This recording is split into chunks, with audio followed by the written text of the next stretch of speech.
Hello, and welcome to Writing Tips with Rachel. Today I'm talking about the value of losing. It's not unusual in my house to hear someone slam through the front door and say, "I'm not playing with them anymore." This declaration is typically made for any number of reasons. Someone's cheating, according to the one who's upset, someone made them mad, or most frequently, someone doesn't like losing. My sons love playing street hockey out in our cul-de-sac, at least until they lose. I can't really blame them. Everybody wants to win. Who likes losing? This gets the best of me sometimes, especially around the writing awards season. There are award lists and best of lists, and lists to predict the awards in the best of lists. Not making it on one of these lists is kind of a confidence and soul-crushing thing for me. Writers are sensitive people, you know. I usually have to take a social media break because of the lists. Winning and losing has always mattered to me. Being the best, that especially mattered. When I ran track, competitions came standard, and how you performed was important.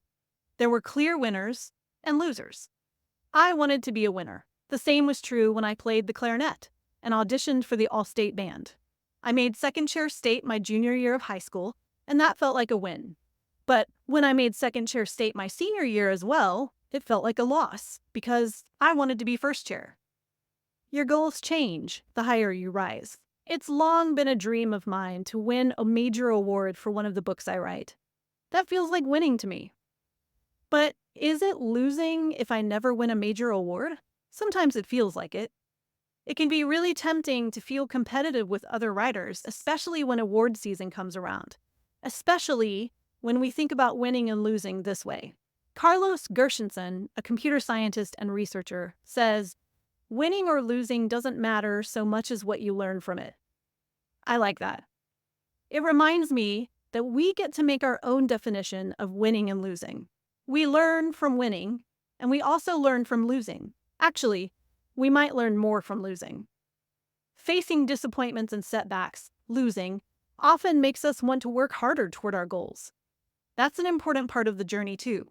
What if, instead of focusing on the black and white reality of winning and losing, we lean more toward the gray, what we learned from the journey, from the training, from the day in, day out act of writing, becoming ourselves.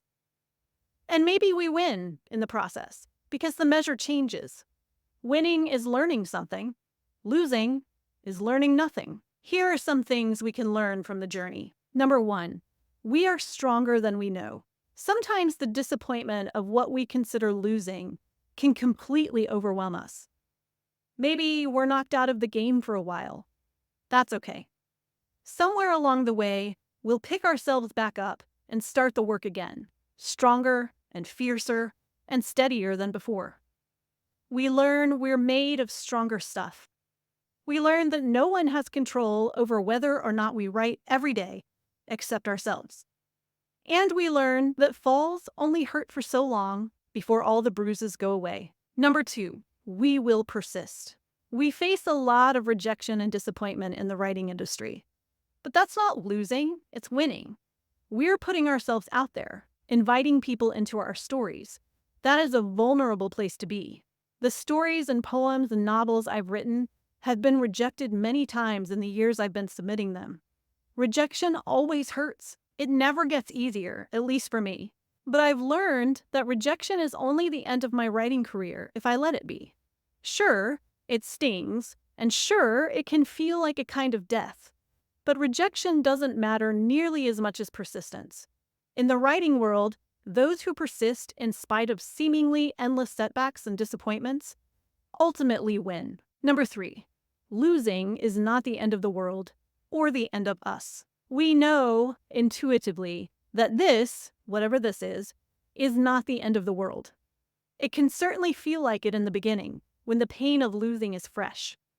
Our hope flatlines sometimes, for a while maybe.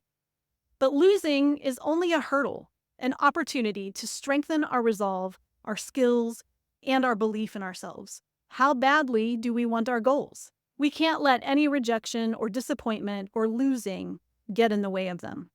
That's it for today's Writing Tips with Rachel. I hope this video has been helpful to you. I'd love to know what you consider losing and what you learn from disappointments and setbacks. Be sure to subscribe to my channel for videos about books and life and more videos like this. Thanks for watching.